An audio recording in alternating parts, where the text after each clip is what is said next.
At least 20 people have died and 450 others have been injured after a second wave of hardware attacks in Lebanon.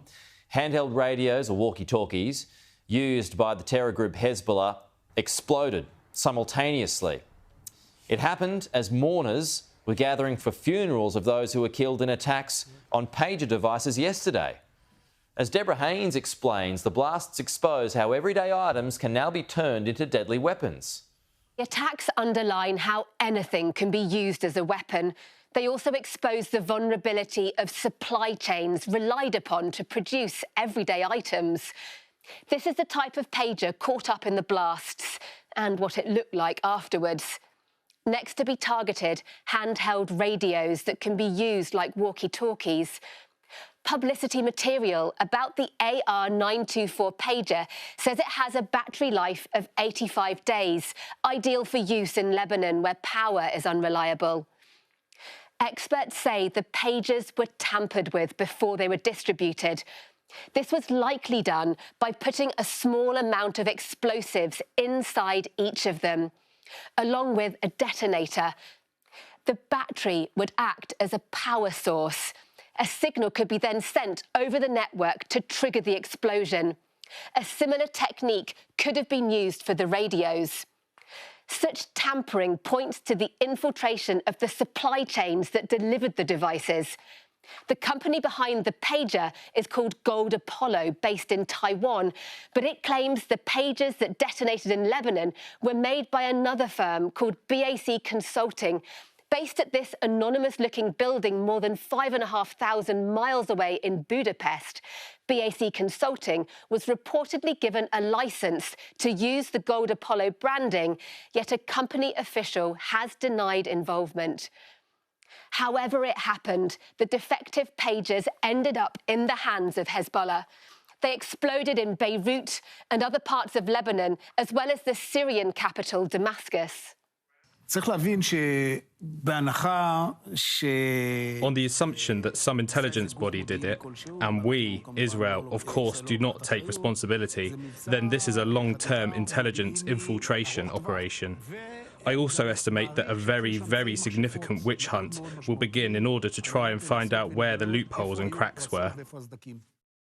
While neither confirming nor denying involvement, Israel has now declared a new phase in the war, with focus shifting to its northern border with Lebanon. So we've gone into a second day. Now joining us is Norman Rule again, the former senior CIA official who managed significant programs in the Middle East. So just further to that explanation, Norman, is this a modern kind of warfare that's taking place right now? Good morning. The technique of using a device that an adversary keeps close and using that as an explosive is decades old. The Germans would disguise explosives as coal to be thrown into the boilers of ships during the First World War.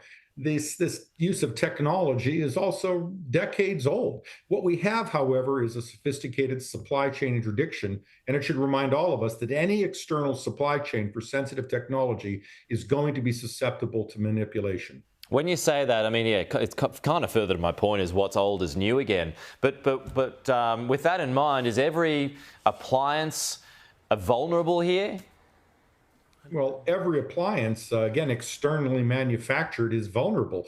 We've had reports that the Chinese have used cranes as communications devices and to acquire information on what is being brought into a country and even to manipulate the cranes. We've had information that the Chinese have also have the capability of turning Internet of Things devices into audio devices. So any external technology is susceptible to manipulation. How much will this disrupt Hezbollah?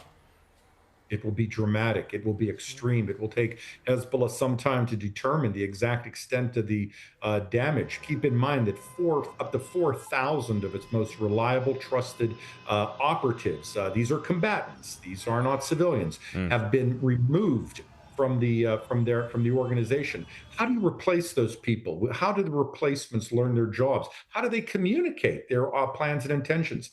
This will be a tremendous challenge for Hezbollah. Certainly puts a new spin on the word intelligence, that's for sure. Now, if communication devices are out of play, how do militants communicate?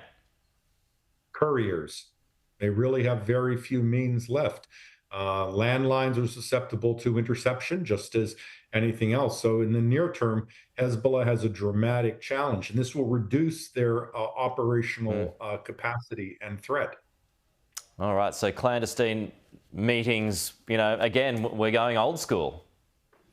We are, but think again, remember that Hezbollah is conducting a war against Israel along a broad front involving multiple units firing missiles and rockets. This takes some communication and some coordination. This will become very difficult.